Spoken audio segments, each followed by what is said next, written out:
You're watching Virginia This Morning. Welcome back. Small changes equal big results. Right now, creative ways to tackle a financial wish list, thanks to advice from one of the country's top financial experts. The new year is usually a good benchmark for many of us to start thinking about making some positive changes in our lives. Our next guest says creating a personal wish list or a financial wish list is a good way to get your money house in order. And making small changes, she says, can give us sometimes the biggest rewards. We welcome financial expert Donna Skeels Cygan back to Virginia this morning. Happy New Year, Donna. Thanks. Happy New Year to you, Cheryl. We spent the whole season, holiday season, making wish lists probably, but this is probably the most important one that we'll do as far as getting everything together in our personal life. So what exactly is a personal wish list? Well, first of all, 2015 is just an exciting time of the year to take control of your money. This is the year, and also to really pay attention. So that's where a personal wish list comes in handy. And on your website, which is WTVR, you're linking to mine, and if you go to resources and then tools, you'll find the format for a personal wish list and a financial wish list. A personal wish list is just listing everything that you would like to do this year, or could even be the next 5 years. It's really it's more than just a goals list, it's a wish list, so they can be very lofty. I've seen people put things like dance in the rain. You know, if you dance in the rain, you've got this great attitude, you're paying attention to all the things we have to be grateful for, and other things might be like taking a trip with your family, or could be conquering your finances this year. That's an important one. But whatever is important to you should go on that personal wish list. And the fact that you're writing it down makes it so much more likely that you'll actually accomplish those wishes. And because it's a wish list, like you say, we can put anything on there that we want to, and then work on it. And that's why you say small steps, one thing at a time, is probably the way to go with this. Exactly. And I recommend that you write down your wish list, which can be done pretty quickly, and then you just choose one item on that wish list that you want to focus on for the next month or the next couple of months. And that's the key to those small changes leading to big rewards. Because if we try to make major changes, generally it doesn't work. We're all stuck in our routine and we have hectic lifestyles. So really small changes are definitely the way to go. And that can make us even more unhappy when we take a look at the bigger list and the bigger picture and say, well, there's no way I can ever accomplish all that. If you take just one thing and work on that and then move on to each goal. I definitely agree with that, and that really leads us into the financial wish list. I think many people are overwhelmed by their finances and they don't know where to start. And so there are some very basic things that you can do to conquer your finances and really take control this year. But starting out with a financial wish list, and again, going to your website, which links to mine, there's a cheat sheet there of lots of financial tasks that a person may want to do, such as kick up their savings percentage. Figure out how much that is. If it's 5% now, try to get it to 15 or 20% and work towards that. Or understand their risk tolerance. Or decide that they're not going to have credit card debt that they carry from month to month. All of those might go on a financial wish list, and then I encourage people just to take one of those and really work on that one small change. As we're getting into the new year, of course, we make a lot of resolutions and things that we're going to change. If we had to pick one most important thing on a financial wish list, what would that be? It would definitely be savings.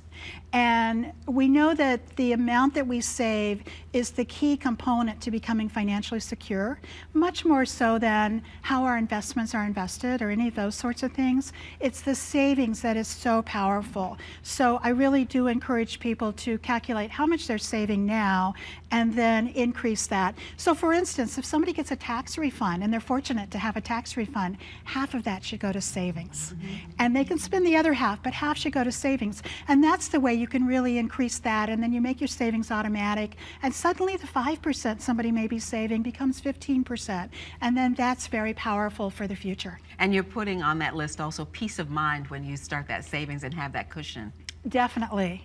There's no doubt that knowing that we're financially secure and that we're being financially responsible makes us happy. And all of this is about how money relates to happiness, because they are definitely connected in a huge way. So we want to address both of those, and that's why there's a personal wish list and a financial wish list. We're going to make those today. Donna Skeels Cygan, thank you so much for joining us today. You're so welcome. Thanks for having me. You're very welcome. And for more information, as Donna said, you can just log on to our website at WTVR.com/VTM, and we will link you to all that information. Now, I'll send it over to you. Thank you very much, Cheryl. Well, I'm here with New York Times bestselling author Jennifer Holland. Unlikely Heroes, 37 inspiring stories of courage and heart from the animal kingdom. It's her latest project. My conversation with her is coming up next here in Virginia This Morning. But first, it's time to make you a winner. The Richmond Jewish Food Festival is coming up this weekend. You're going to have to stay in town all week. Caller 6 right now, 342-5745, wins a food voucher to enjoy some delicious cuisine on us. 342-5745 is the number. Good luck. We'll be right back. Today's Caller 6 contest is sponsored by the Richmond Jewish Food Festival. The sixth caller to 804-342-5745 has a chance to win a $25 voucher to the Richmond Jewish Food Festival, January 18th through the 19th. This prize is valued at $25. You must be at least 18 years old to win. Odds of winning depend on the number of entries. The winner will be notified if they are the sixth caller and the winner of the prize. WTVR is not responsible for charges incurred by phone carriers or any disruptions to the phone line. It is a new year and time to take control of your finances. Our next guest says it is the perfect time to make even small changes that can lead to big rewards. Good friend Donna Skeels Cygan, a top financial expert in the country, is back with us with a blueprint on how you can get started. Donna, it's always a pleasure to see you. Thanks, Greg. Happy New Year. Happy New Year to you. Donna, in this new year, is this something that we really do need to have a game plan, approach something as if it's not a game, but a life's game? Yes, I think it's so important. This is a perfect time to take control of our finances. And I think many people are kind of overwhelmed when it comes to their finances.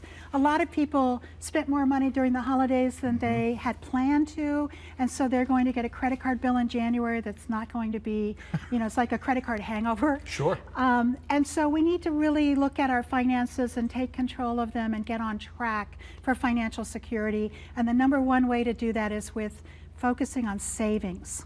And that's what we're going to talk about. Should savings be taking your money and putting it in a coffee can or stuffing it in the mattress, or do you need to be a little bit more proactive about that? Well, I'm not a big fan of the coffee can because then when you need money, you know right where it is and it's too easy to access. But certainly saving through a retirement plan at work is a great way because it never comes into your checking account. You really never miss it, and it starts to grow quickly. And also, many times, employers will match a portion of it, and that's a great deal. So you don't want to pass that up. So that's kind of number one. Number two, I think, would be, first of all, making sure that everyone has an emergency fund. And usually that's 6 months of savings, and that's key as a foundation. But then a Roth IRA is a perfect place for people to open that Roth IRA in the new year and start saving there as well. So no, not the coffee can, but through various avenues, through work, through brokerage firms, opening the Roth IRA, it's pretty easy to do. And those are all great places to save, and you will see it start to grow quickly. So really, if a person is not doing it now, all it takes is just a couple of baby steps? It does. It takes really small steps. If somebody tries to kind of revamp their finances very quickly, it tends not to work because we're all creatures of our routines. I mean, we have our habits and we slide down that slippery slope. So very small changes is what I recommend. And yes, deciding that you're going to save $20 this month. And set it aside at the beginning of the month and then start saving it automatically, as I said, maybe through a bank account if you don't have an emergency fund, or through a Roth IRA, perfect place because then it's always tax-free, and that is just so powerful. A Roth IRA, it is tax-free? Yes. Tell us what the Roth IRA does for you.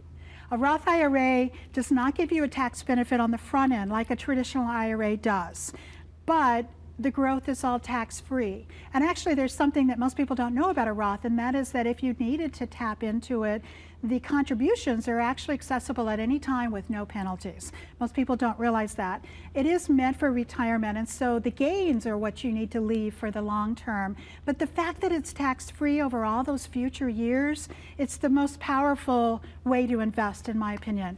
Tell us about the psychology of saving, and should we approach it as, I know we're past the new year, but there's still some time here to make it a New Year's resolution. Oh yes, this is a perfect time.